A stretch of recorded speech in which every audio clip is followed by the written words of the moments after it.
Este é o Análise de Obras.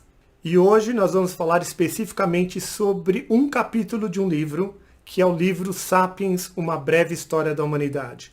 O capítulo que a gente escolheu é o capítulo 19, intitulado E Eles Viveram Felizes para Sempre. É um capítulo interessantíssimo e se você não leu, vá ler porque vale muito a pena. Vem nessa jornada com a gente. Como eu li o livro há pouco tempo, né? Eu assisti a palestra dele, né? Que é claramente, né, está no livro, é uma transcrição, do que ele falou ali, né?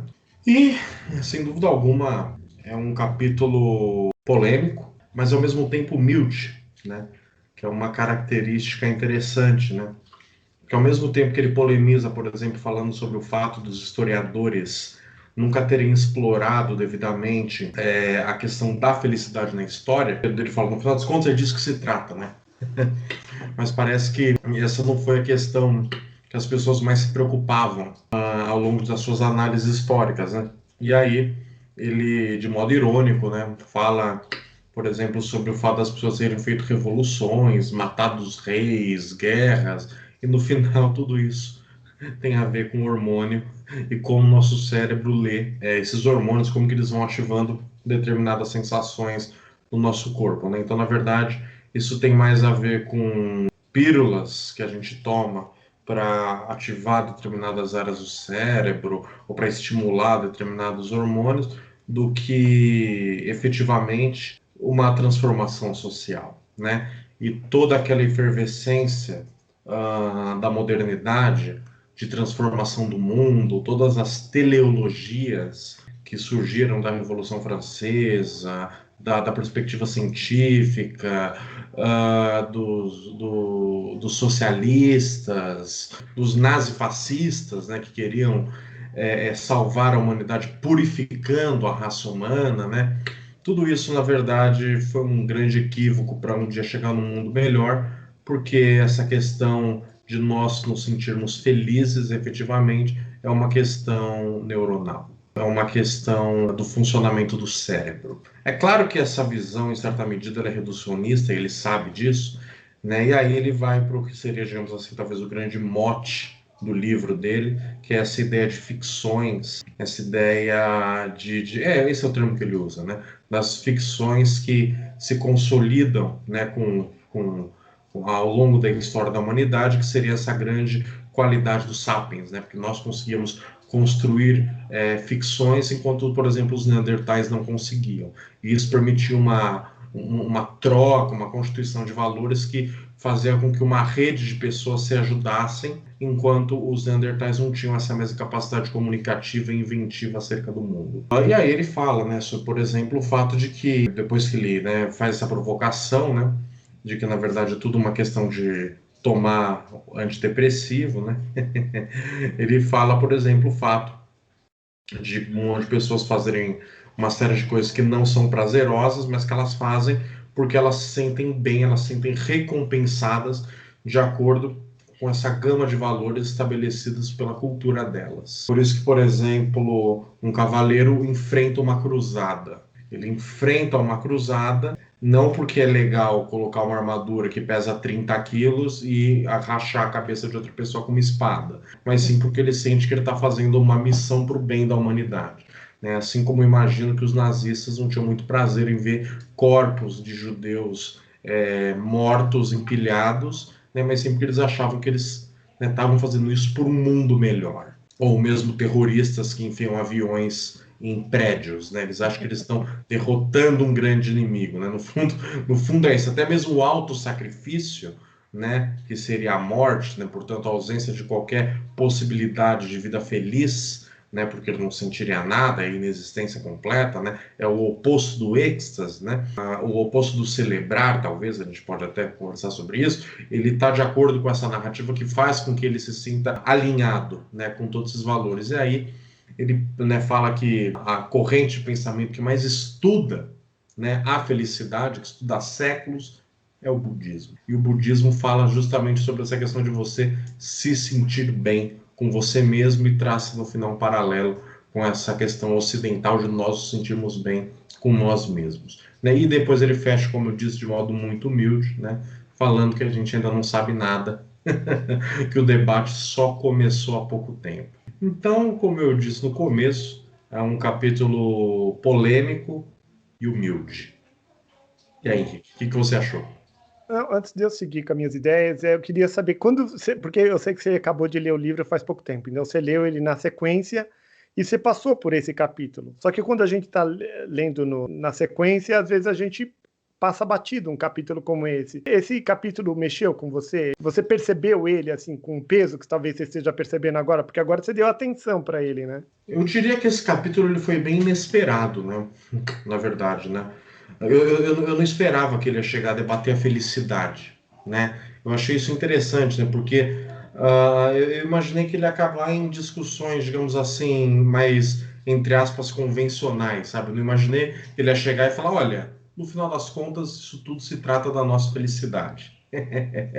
Né? Então foi um capítulo que eu fiquei surpreso, né? Porque eu imaginei que ele ia tentar, sei lá, falar sobre previsões do futuro, da economia, da ciência, como que seria o mundo, mas não, no final das contas ele fala, tá, tudo bem. Acabei de contar para vocês a história da humanidade, mas agora vamos lá, a gente é mais feliz? Uhum. Ele abre, tá, a gente é mais... Então, para mim foi um capítulo surpreendente, né?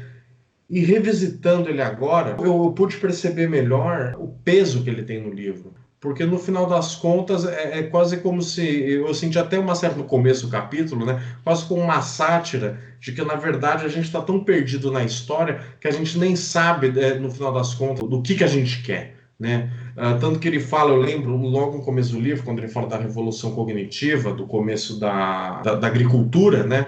Que a gente fez isso para ter uma vida melhor, mais estável, não precisar se arriscar, mas a gente conseguiu o contrário, né? A mortalidade infantil avançou, epidemias, a fome, a nossa capacidade nutritiva era muito inferior, né, do que a gente tinha como caçadores-coletores, que a gente tinha quase que o mundo inteiro à nossa disposição, né? Então, assim, né, e ele fala que a gente está tentando correr atrás de uma coisa, né, que depois, né, ele meio que definiria que seria essa tal da felicidade, mas que a gente não sabe direito como já fazer isso. Então é como se a gente sempre tivesse um passo atrás dela, né? E para mim esse capítulo ele foi isso, sabe? Ele foi essa culminância falando, olha, a gente estudou a história da humanidade. Só que ironicamente, a gente viu todas essas batalhas que nós traçamos e ironicamente a gente não sabe ao certo o que fazer. Então eu achei um capítulo culminantemente irônico, digamos assim. Um capítulo que ele debocha do espectador, né, falando, eu contei toda a história da humanidade e agora a gente não sabe para onde ir, nem eu, porque o debate começou agora há pouco. Porque ao mesmo tempo que é a felicidade que seria o que importa, ao mesmo tempo não é. E ele cita o exemplo do Aldous Huxley. Tá, e se você ficar se drogando, viver uma vida de hedonismo, será que é isso?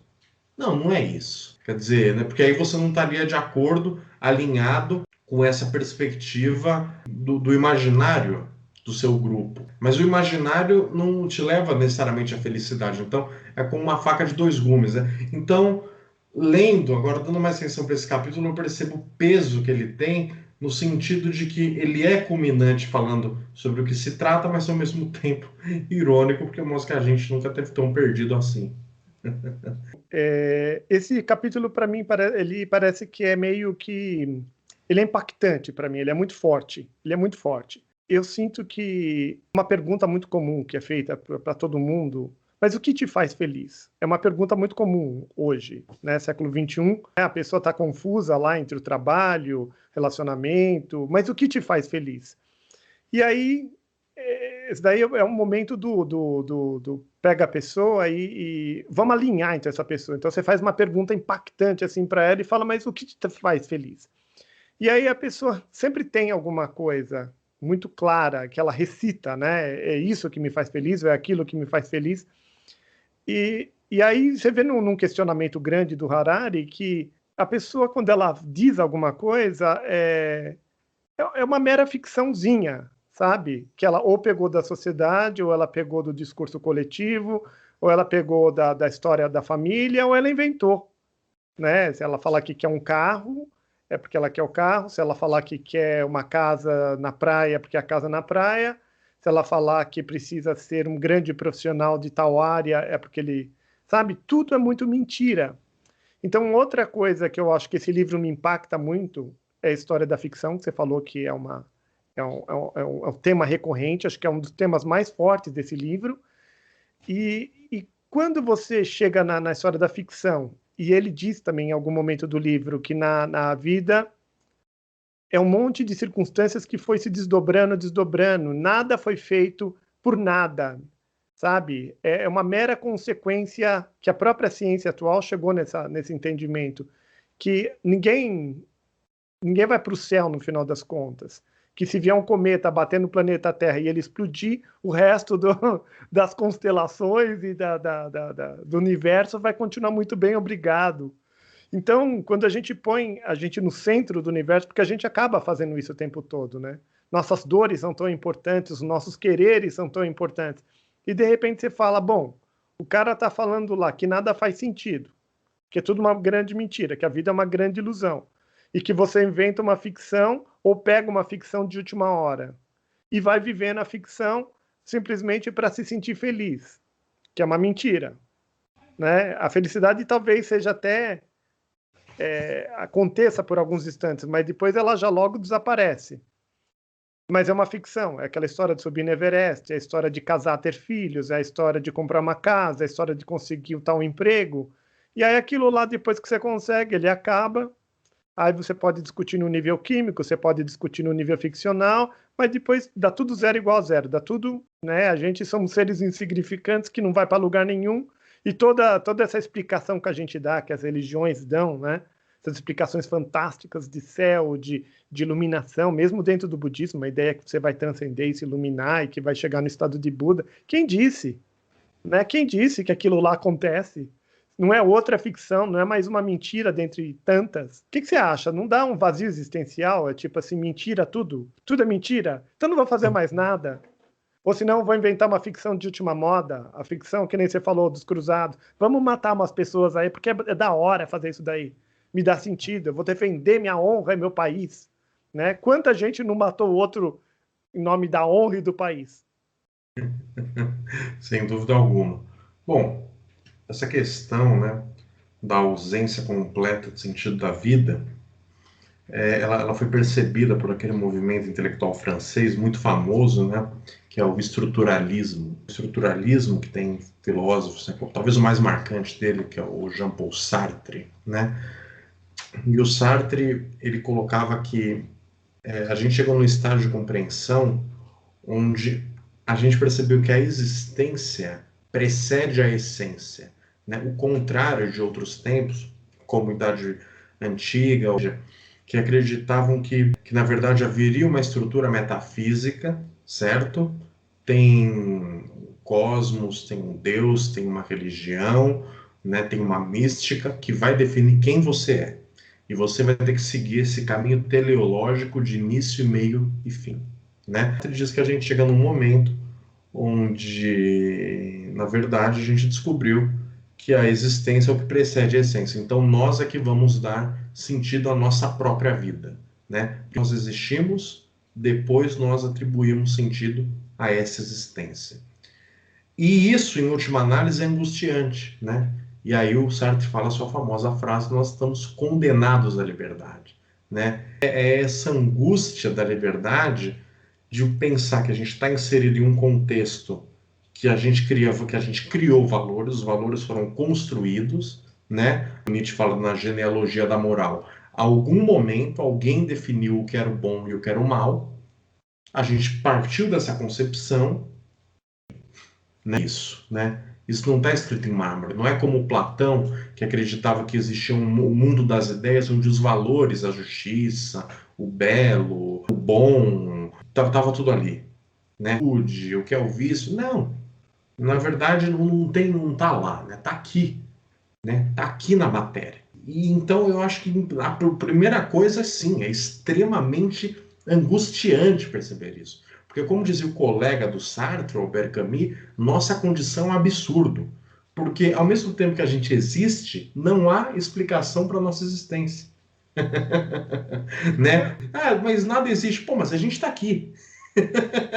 As coisas acontecem, a gente existe no mundo. Mas ao mesmo tempo não tem explicação. Então a nossa condição é um absurdo completo. É interessante porque o Harari, ele fala sobre essa questão da gente estar completamente perdido, né? De que a gente fez uma revolução e, na verdade, a gente já nasce com uma predisposição hormonal no cérebro para saber qual o seu grau de felicidade, se é 7 ou se é 4. Você pode fazer tudo e você vai continuar sendo uma pessoa melancólica ou uma pessoa feliz mesmo se dando mal. Então, acho que o Harari coloca que a gente tenta compensar isso com a ciência, né? Que ele fala, né, a gente tenta alcançar a imortalidade, prolongar a vida, colocar o chip na gente, né? Eu acho que a gente tenta compensar isso com a existência, né, com a ciência, né? Você acha que a ciência compensa essa angústia? Eu não sei, eu estou num lugar de confuso. O livro do Harari me tirou várias bases, e eu acho bom ele ter me tirado as bases, porque agora eu estou obrigado a pensar, eu sou obrigado a sentir, eu sou obrigado a eu vou ter que me refazer como indivíduo na sociedade e tudo mais. Porque, você falou de ciência, né? Eu sou uma pessoa muito tecnologia, eu gosto de tecnologia. Então eu sempre imagino o homem sem a roda e o homem com a roda. Eu acredito que o homem com a roda ele estava muito mais bem servido do que o homem sem a roda, sabe? Então hoje a gente tem essa tecnologia toda, né? O microfone, a gente está falando de longe, a gente filma, a gente grava, a gente tem 1000 recursos. Então eu não sei exatamente onde eu tô, né? Porque vai criando sentido. E aí esse sentido é uma ficção, mas pode ser muito mentiroso. Mais tecnologia, eu coloco o chip em mim, coloco olho biônico, transformo o meu DNA, e aí? Isso também é outra pergunta que ele deixa no livro. Isso traduz, no final das contas, em felicidade? Ou esse monte de coisa vem ainda como um rebote, vem para me ferrar? Eu quero, e aquilo me ferra. Então, como as revoluções, Revolução Francesa, Revolução Industrial, um monte de gente morre, o outro corre, persegue, faz, acontece, espreme, o outro faz que suco do outro. Peraí, mas traduziu em mais felicidade? E é curioso, porque é o que você falou também, mas a gente existe. Alguma coisa tem que ter sentido, alguma coisa tem que compor alguma coisa. Né? Então eu sei que, por exemplo, depois da Revolução Francesa veio Napoleão e veio, por exemplo, a própria educação. A instituição da educação foi distribuída, as escolas institucionalizadas. Mas espera aí, então isso daí é um benefício? Um benefício como esse se traduz, então, em felicidade? Então, quando ele diz também que não tem nós estamos começando a discutir o que é felicidade, peraí, tem alguma coisa material palpável que se agarra? Uma escola, pessoas sendo educadas, né? A distribuição da educação e da renda começa a ganhar algum sentido? Né? O que você falou também, a questão, a mortalidade infantil diminuiu. Né? Sofre a pessoa que morreu, o bebezinho, e sofre a família, sofre todo mundo. Isso tem que ser considerado como felicidade. Então, nessa gama de sem sentido, nada tem sentido, alguma coisa existe. Se alguma coisa existe, não é possível que você peneira e passa tudo, sabe que nem uma água, você joga, você fica com a peneira na mão, não sobra nada. Eu diria que é uma das minhas angústias mais presentes, né? Essa ideia de que alguma coisa deve existir, né? Eu lembro que eu tinha aula, né, com o Luiz Felipe Pondé, né? E ele perguntava para os alunos se a vida deles tinha algum sentido, né? Fruto de uma gozada. Tipo, seus pais transaram, seu pai gozou e agora você está aqui. Ou se sua vida teria algum sentido. Né? Uma coisa que ele também passou no livro é que, de certo modo, a jornada da humanidade é uma grande contribuição coletiva, né? Uma escala de bastão, um passa bastão para o outro, entendeu? Você começou com a roda, um moinho, entendeu? E aí esse moinho vira uma coisa, sabe? acaba sendo o princípio de funcionamento, sei lá, para algo muito maior, uma escala industrial, uma fábrica, entendeu? E depois você vai aprimorando, entendeu? Então, assim, então eu acho que a gente vai atribuindo esse sentido no nosso próprio contexto cultural histórico. Ao mesmo tempo que, digamos assim, a nossa vida não faz o menor sentido, ela tem um sentido, porque a gente, quando a gente nasceu, né, a sociedade já estava caminhando para algum lugar. Entende? Aqui, o mundo já estava indo para alguma direção. Sabe, a gente foi jogado aqui e falou, olha, contribua com alguma coisa. Querer fazer, né, nessa contribuição. Né? O problema é que a gente só vai saber, a gente só vai poder ter uma noção do que a gente fez daqui 1000 anos, né? Quando olharem as consequências dos nossos atos de hoje. Só assim a gente vai poder ter alguma noção, né? Porque, por exemplo, o Hegel imaginava que as revoluções que estavam acontecendo na época dele, né, o Hegel ele foi um cara que, por exemplo, viu a Revolução Francesa acontecendo, né, ele achava que a história estava chegando no seu fim, né, que a história estava chegando assim, não tem como o mundo mudar mais que isso, né. A invasão do Napoleão na cidade dele, eles até se encontram, ele falou, eu vi a história cavalgando diante dos meus olhos, eu vi a história acontecendo, né, o Marx acreditava que depois da Revolução não teria mais, né, nesse sentido ele seria hegeliano, né, ele inverte, né, a dialética do Hegel de uma dialética idealista para uma dialética materialista. Ele fala, né, depois da Revolução não vai ter mais história. Quando a gente atingir o comunismo, não vai mais ter mudança no mundo, a gente vai chegar numa estabilidade.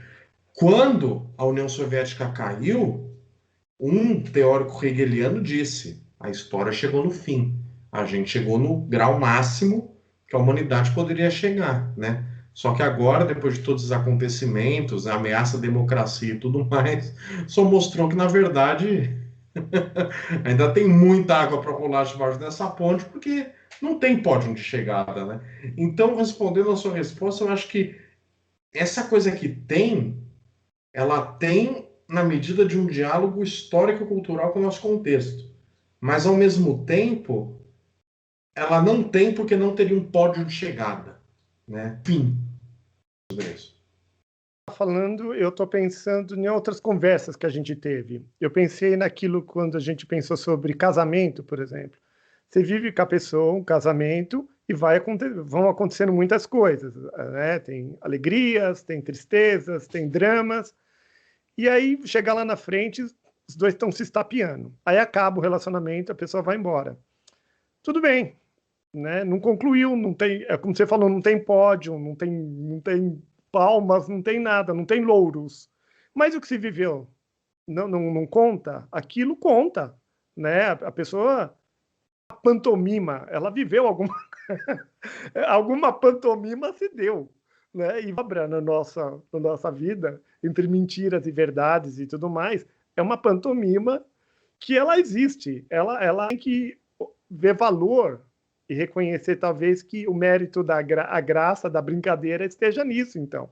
Né? Agora também não, a gente só vai saber lá na frente daqui dos 2000 anos, mas daí não me adianta mais nada, eu já não estou mais aqui, o mundo já acabou, né? Eu preciso de alguma coisa palpável agora, porque agora é que eu estou vivendo. Né? Acabar nos tapas lá, na facada e tudo mais, que acabe, mas eu tenho de talvez reconhecer o que está rolando hoje, e de ficção em ficção a gente vai indo, e esse é o mérito do humano, é o que eu consigo acumular e entender agora. Tudo, nada é igual a nada, daqui a pouco eu me torno imóvel, vamos jogar de cima da ponte. E eu tenho isso, então, talvez viva agora, respire agora, sinta o ar, né? Eu mesmo que venho lá da comunidade do Osho, que experimentei um monte de coisa lá, quando a coisa ficava muito esquisita, eles falavam, não, fecha o olho e respira. Sabe? Tem alguma coisa aqui, tem um corpo aqui, tem algo aqui. O que você acha disso? Sim, eu concordo plenamente, né? Porque talvez o motivo de muita infelicidade, né? Porque assim, que essa questão também da felicidade que ele trouxe, né? Também tem um diálogo de uma, digamos assim, talvez uma epidemia de depressão que se vive no mundo, né? Políticos e antidepressivos que são vendidos, né? Interessante, né? Porque uma vez eu estava conversando com uma pessoa e ela me falou que o depressivo é aquele que se apega ao passado e o ansioso é aquele que se apega ao futuro. Então, nenhum deles está vivendo de fato aquele momento, né? Sentir, celebrar quando se deve celebrar, né? Aproveitar as coisas como elas são agora, né? Isso também né? Às vezes acontecem grandes ironias da história, né? Quer dizer, fizeram uma revolução, né? Quando geralmente fazem revoluções é para melhorar as coisas, mas geralmente logo em seguida é um regime de terror que um monte de gente morre, né? Elas são mais autoritárias do que o regime anterior, né? Tem uma série de exemplos históricos sobre isso. É uma ironia porque saber os impactos daqui séculos, a gente já cego diante de um precipício, né? Do Kurosawa, né? Que eu gosto bastante, chama Han, que é uma adaptação do Rei Lear, né? Para o cinema, né? Japonês. E no final é um cego que está diante de um precipício, que é uma alegoria para o filme, porque acontece um monte de coisa que ninguém espera, né? A tragédia do Shakespeare, ele simboliza isso no final como isso. Então, de certo modo, eu acho que a gente tem que atuar buscando essa felicidade, ou pelo menos essa paz interior, com aqui o agora sobre o que a gente pode atuar. Porque tem muitas pessoas que acabam fazendo besteiras em prol de coisas boas, né, que só virão num futuro que nem ela vai ver. Ou pessoas que se sacrificam, né, entendeu? Que se sacrificam por um grande bem coletivo no futuro que pode nunca vir a acontecer. Então eu acho que se centrar mesmo é o que está ao nosso alcance, né? Essa vida prática do cotidiano, do dia a dia, que é onde a nossa existência efetivamente acontece. Então talvez esse seja o limite daquele imaginário que ele coloca, né? Será que se o Cavaleiro Cruzado tivesse essa noção, ele iria para a cruzada? Né? Tem um acontecimento literário interessante, né? O Homero, né, o poeta mais antigo do Ocidente, ele escreveu, quer dizer, na verdade parece que ele não existiu, mas escreveram a Ilíada e a Odisseia e atribuíram a ele. E na Ilíada, o Aquiles, né, que digamos assim é o nosso protagonista, tem um momento que ele sai da guerra de Troia e ele sabe que se ele voltar para a guerra e matar o Heitor, que era o príncipe de Troia, ele seria assassinado depois pela profecia. E ele morreria jovem, mas morreria como um grande herói de guerra, né? Se morresse, os gregos venceriam a guerra, né? Se ele conseguisse matar o Heitor e fazer o exército grego ter uma vantagem sobre os troianos. Só que se ele voltasse para a casa dele, ele teria uma vida longa e feliz, né? É uma tragédia, né? O Aquiles ele escolhe o sacrifício, ele vai lá e mata o Heitor. A gente não vê ele morrendo né? Mas a gente vê ele matando o Heitor e tomando essa decisão, tendo consciência que no futuro ele morreria nessa guerra. Até o final da guerra ele morreria. Assim como morre, né, com a flechada no calcanhar, né? Do irmão do Heitor, o Paris. Daí na Odisseia, o Odisseu, né, que seria o nome grego dele, ele desce até o Hades, que ele vai perguntar para um sábio, para um vidente chamado Tiresias, que era um vidente cego, se um dia ele ia conseguir voltar para Ítaca. E ele encontra o Aquiles nesse mundo dos mortos. E, né, o Aquiles pergunta, né, e aí, como é que foram E o Aquiles estava muito triste, ele fala, e aí, como é que foi o meu ritual fúnebre? E o Odisseu fala que foi incrível, ele morreu como o maior dos heróis, sem dúvida alguma o maior guerreiro que já existiu e tal. E ele estava profundamente triste e o Odisseu não entendia o porquê. E ele explicou: é horrível. Ele fala: esse lugar que eu tô é horrível. Eu não queria ter morrido. Eu me arrependo de ter feito como o do lavrador mais pobre, uma condição miserável de vida, do que morrer cedo e não viver. Né? Então a gente tem um arrependimento do Aquiles com relação à sua decisão heróica. Né? Morreu, ele não sabia morte, para ter noção do que era a vida no seu sentido concreto, ordinário do cotidiano. E quando ele morre, ele toma consciência disso na história. E ele se arrepende profundamente, porque ele perdeu uma vida longa, feliz e ociosa, uma morte gloriosa. Né? E é interessante isso, né? Porque por mais que o Odisseu fale para ele quão grandioso ele é como herói, ele não está vendo nada disso, porque ele está morto lá no Hades. Então eu acho que é interessante, né, a ser colocado sobre a felicidade. Né? Será que se contassem para Aquiles como seria a morte, ele continuaria tendo esse ato heróico? Não sei se está falando disso, eu estou pensando muito sobre, novamente, sobre a necessidade ou não de ter ficção, né? Porque aí você está contando um pós-morte, aí a coisa já aconteceu, então ele meio que foi tirado da ficção dele, da ilusão do grande herói, etc. e tal. Sim. Mas eu fico imaginando o Harari, ele fala disso, né? Que, por exemplo, a filosofia, ou mesmo o livro dele, tira as bases. Eu mesmo tenho a sensação que esse livro ele chacoalhou meu coqueiro, sabe? Ele tirou as bases de muitas crenças que eu tinha. E falou, não, espera aí, tem muita ficção. O que acontece? Eu começo a me tornar uma pessoa insegura. Eu fico imaginando hoje, no século XXI ainda, como muitas pessoas ganham, põem sentido na vida delas. Elas precisam fazer coisas que a sociedade diz. Por exemplo, precisa comprar carro, casa, ter filho, precisa compor uma família, precisa cuidar da família. Inventa esse monte de atribuição e ela fica lotada. Ela tem tanques de roupa para lavar, ela tem crianças correndo pela casa para limpar, ela tem um trabalho para ela fazer e aquilo deixa ela totalmente ocupada. Então, aquela história, deixa a pessoa ocupada, porque daí ela fica baratinada e ela fica com sentido.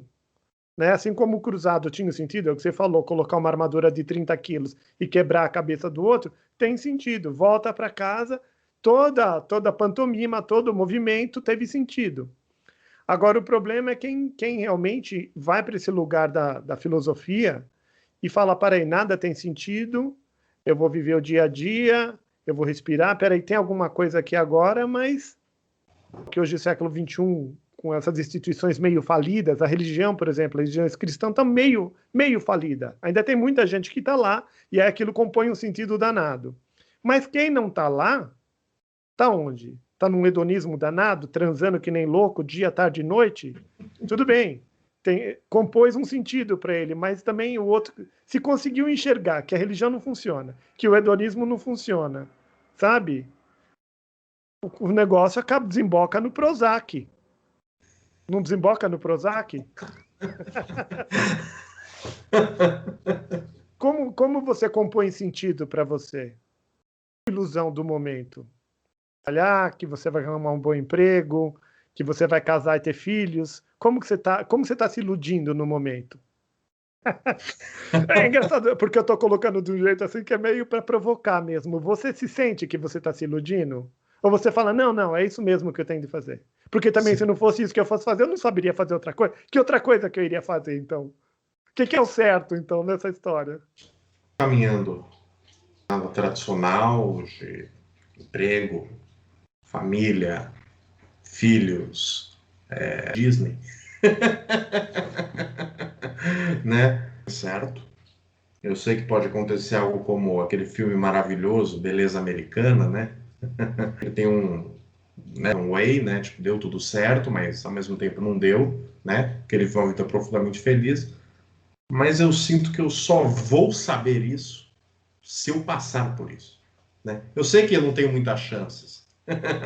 Só tenho uma, né? Mas eu tenho medo de fugir disso, mas me arrepender. Você não quer enlouquecer? Loucão, piradão? Melhor não. Aqui, deixa eu entrar nessa trilha que pelo menos tem aval de todo mundo, né? Interessante, minha irmã pertence a uma religião aí que é tal, e ela fala assim, olha, quando você está em dúvida, siga a tradição, siga a tradição, né? Então, muitos indo lá, então aquilo te dá uma certa estabilidade mesmo, e para a tradição dá uma estabilidade, porque é uma ficção avalizada, está carimbada. Por exemplo, se você nasceu na época de Hitler e você é um alemão, talvez matar judeu é legal, vamos matar judeu. Na época da escravidão era legal comprar duas neguinhas, três neguinhos para limpar a tua casa e você dá no chicote nele, era legal, vamos fazer esse negócio aí. Então agora o que é legal? Legal é arrumar um bom emprego, comprar uma casa, ter filhos, né? Pagar as contas, comprar uma casa na praia. E para Disney, o que mais que é legal? Então, é curioso isso, né? Essa fala da sua irmã, né?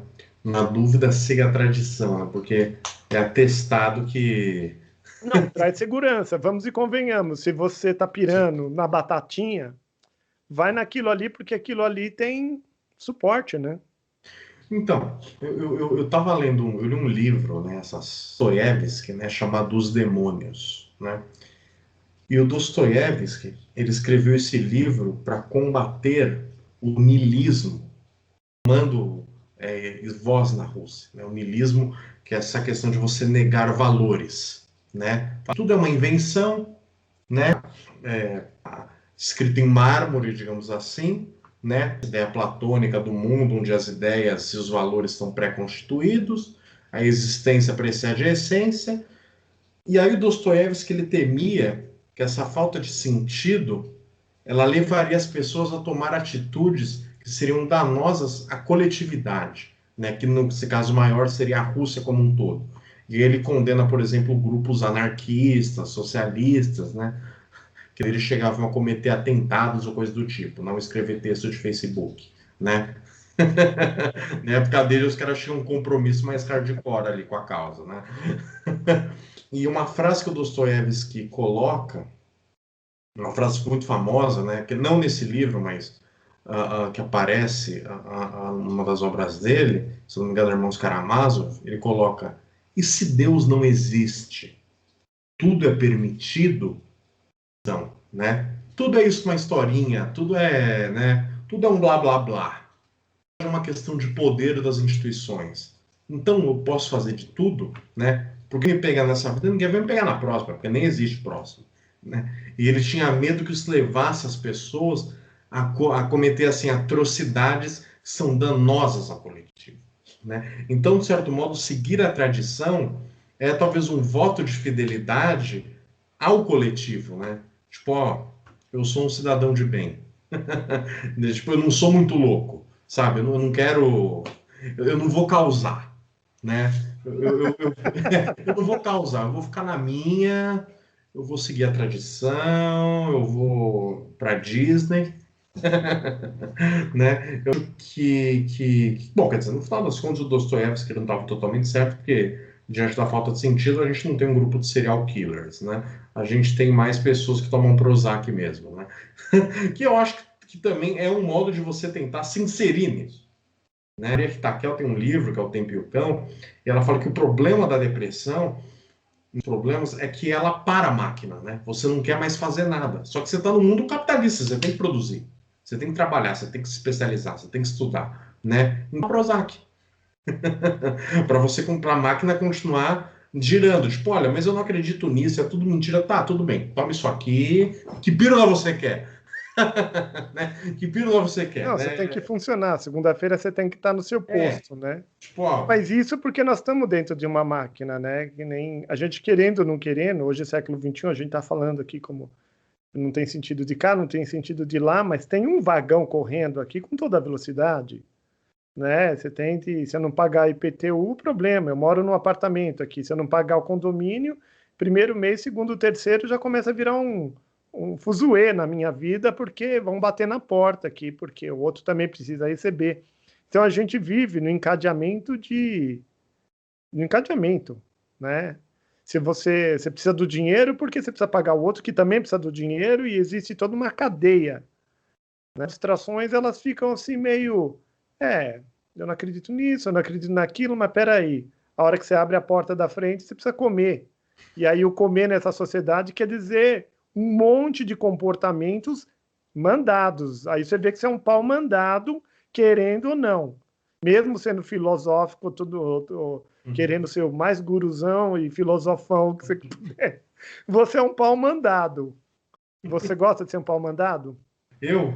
Ah, eu não sei o que é tomar outra posição que não essa, né? Eu nunca experimentei o outro lado, né? Acho que assim, a gente está num sistema tão máquina, tão devoradora que eu acho que como não ser um pau mandado, sabe?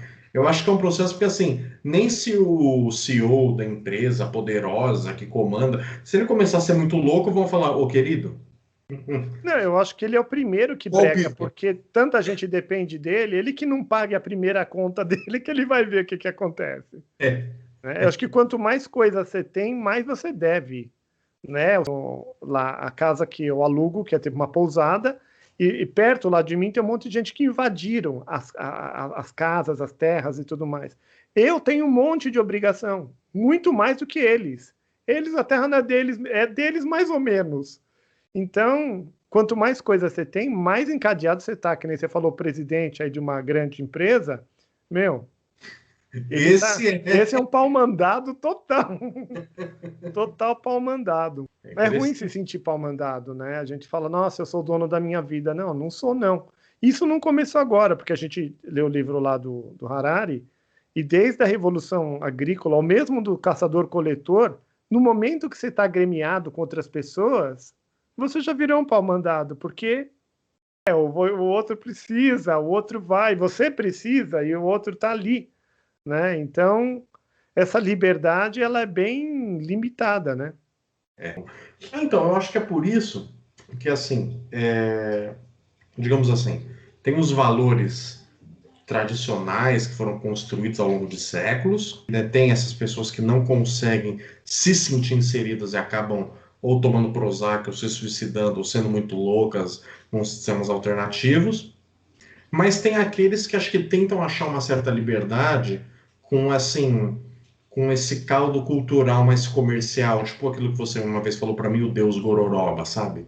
Tipo assim, ele se sente livre porque ele montou o próprio Deus dele, entendeu?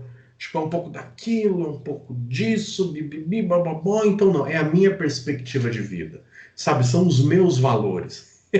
Como se os valores dele já não tivessem sido que Não, nasceu. e dentro dessa amarração toda, talvez ele conseguiu fazer o gororobinha dele. Ele falou: Nossa, isso daqui é minha liberdade, então.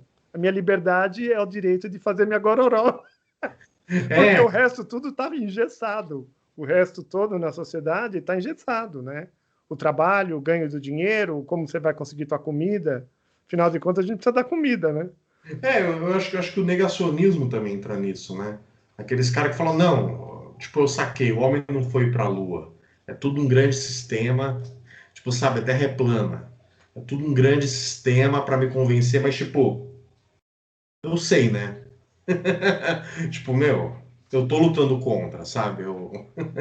Eu sei que a Terra é plana, sabe? Eu sei que, na verdade, as pessoas, o Google tá vigiando a gente, mas assim, né? Eu saquei tudo, sabe? Assim, negacionistas. Uhum. Tipo, na verdade, tem uma ordem mundial que manipula as pessoas.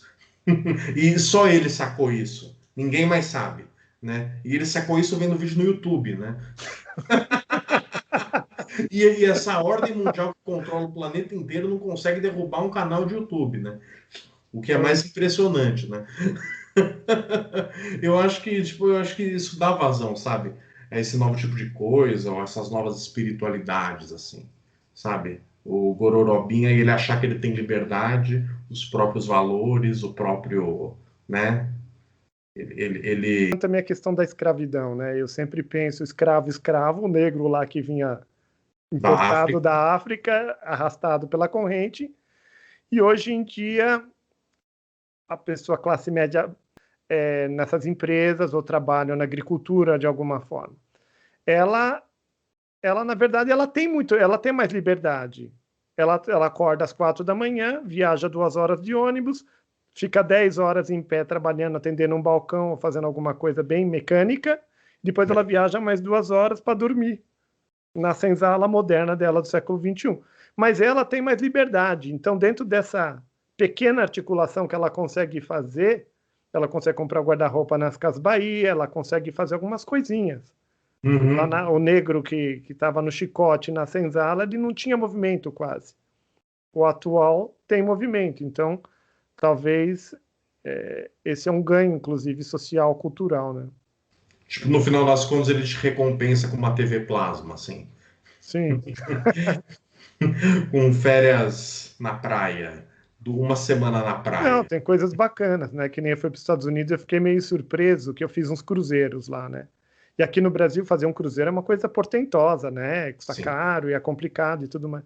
E lá eu percebi no cruzeiro que quem estava dentro do cruzeiro lá era classe baixa, sabe? Um pessoal assim, o passeio lá que eu fiz, sei lá, custou 3 dias ou 5 dias, custou US$ 150. Para eles é pouco dinheiro. Então, e estava incluso tudo, comida, estava tudo. Então, eu acho que esses sistemas, inclusive nas sociedades mais desenvolvidas, eles vão oferecendo coisas mais, sabe, mais substantivas. É dar lavagem para o porco. É mais fácil dar lavagem para o porco. Se alguém ouvir isso, quer bater em mim, mas é uma coisa meio assim. Nossa sociedade ela é muito mecanicista, ela vai criando mecanismos, né? Que sim. vai facilitando. Mas pior, talvez, do que essa pessoa pobre, que tem que ter um trabalho mecânico e tem que se contentar com pequenas vitórias de consumo, é aquele cara que é classe média alta, que vai para a faculdade, se mata de estudar, sai, faz especialização no exterior, volta e tudo que ele quer é um estágio que pague, talvez até nem remunerado, né? Só um estágio, né? Para ele ter que trabalhar, tipo, 12 horas, 14 horas no dia, se matar, tomar Red Bull que nem um louco, né?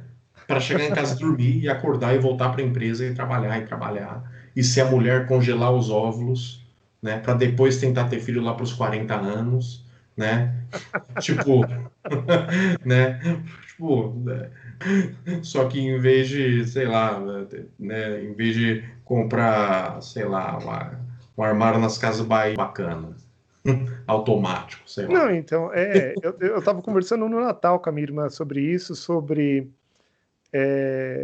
a pessoa ficar assim, não, coitado de escravo que é tão escravizado, mas não existe escravizador que não fica tão preso no sistema quanto o escravizado. Aí eu brinquei com a minha irmã, né? Falei assim, mas você já viu como que é ruim você ser dono de escravo? Você tem de comprar corrente, você tem que ter um capataz, você tem que fazer que o neguinho trabalhe e tudo mais, porque você tem duas contas para pagar. Você tem que chicotear o cara, ele foge, o nega é fujão, você tem que pagar alguém para ir atrás do cara. Puta, dá um puta de um trabalho ser o dono do escravo, né? Então, E eles ainda podem fazer uma revolução lá e te matar. não, ele foge, faz a revolução. Quer dizer, está tão preso no esquema, na mecanicidade social, quanto o escravo, como o escravizador. Ambos estão, né? Nós vivemos numa sociedade que ela é assim, ela é totalmente cheia de guilhões, né? Uma coisa para a gente fechar, animais, né? Se no planeta o sofrimento do homem, a gente está questionando a felicidade do homem, o sofrimento do homem, e os animais? Não conta? O homem está tão egocêntrico, ele é o centro do universo, egocentrismo total, e o animal que se dane, porque o shampoo que a gente usa é de animal, a bolsa que a gente usa é do animal, tudo é do animal, né? E, então fala que é a maior chacina, né? O Harari põe essa ideia, que uma das maiores chacinas do mundo moderno é o que a gente faz com o animal, né? A gente reproduz aquele monte de frango. Não sei se você já viu alguns filmes mostrando a mecanicidade de como ele faz. Pega a ave assim, joga na esteira, a esteira roda, tritura o negócio, assim, sabe? O ser vivo ali é tratado como nada, né? Os gados que são mortos, né, abatidos assim, sem parar, e a gente chega no supermercado tudo tão bonito, as gôndolas assim, aquele, né, o frango embaladinho, a carne embalada, e é tudo coisificado, né? Tudo reificado. O que você acha disso? Tem que questionar, eles que se danem, É o animal claro. que se dane, azar é dele, e se você passar um mosquito aqui, eu mato mesmo, coisa nojenta. É interessante isso, né? Você vê, né? Eu comecei a minha fala, tipo, dando um resumo do que ele diz. E eu nem me atentei a isso, né?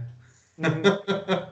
Eu acho que é uma questão de você ter empatia com o animal, né? Né? Porque a gente só faz tudo isso porque a gente não tem empatia por ele, né? Você tem A gente pensa, cachorro? é uma vaca. se dane, né? Tipo, ela nem vai saber que ela morreu, sabe? É tipo isso, tá ligado? Sei lá. Ela que se dane. É, que se Eu tenho dane. mais o que fazer. Tenho mais o que me preocupar. Eu já sou um escravo contemporâneo, agora não posso nem mais comer meu bife. Eu posso ir no McDonald's e comer meu hambúrguer de mentira, que É, é meio pô. animal e meio de plástico. É, pô, não tenho nem mais o direito de comer meu McDonald's no final de semana? Ah, não, pô. Pera aí já é demais. Aí você tá me sacaneando, né, pô? Eu acho que é uma questão de uma empatia, né, da gente conseguir olhar para o animal e colocar em termos, tipo assim, estamos fazendo uma chacina absurda. Mesmo que falar, ah, não, mas a exploração né, a vida sempre foi assim, a gente sempre matou e sempre comeu animal. Sim, é claro. Mas, tipo, sei lá, eu gosto de costelinha. O que você acha? Do que eu não sei, eu acho que eu sou muito egoísta, eu penso muito em mim. A ideia é muito bonita, mas na prática eu vou no roldão mesmo, sabe? Tá todo mundo lá. Eu fui vegetariano por mais de 10 anos e depois eu falei, não, não, peraí, por que eu sou vegetariano? Eu fiz um estudo profundo em mim e comecei a comer carne no dia seguinte. 10 anos de vegetarianismo Não, eu acabaram fui numa 3 anos, tarde. depois larguei, depois voltei mais 5, depois fiquei mais não sei o quê. E então eu consigo passar bem até, porque eu acostumei não comer carne, enfim. E aí eu me estudei profundamente, cheguei na conclusão que eu não estou maduro o suficiente, ou não tenho essas coisas tão assentadas em mim para ser vegetariano. Porque eu vejo, alguém escuta uma palestra de nova era e fala, não, mas coitadinho dos animais que sofrem, não sei o que lá. No dia seguinte ele já é vegetariano. E o pior é que essa galera, eles não são só vegetarianos, eles são militantes. Eles falam, eles evangelizam, eles fazem toda a parafernália, sabe? Obrigado, pessoal, por ter acompanhado o nosso bate-papo sobre esse capítulo tão intrigante e espero que vocês tenham gostado. E se gostaram, por favor, curta esse vídeo e venha para as próximas. Um grande abraço, meu e do Francisco, e até a próxima. Tchau!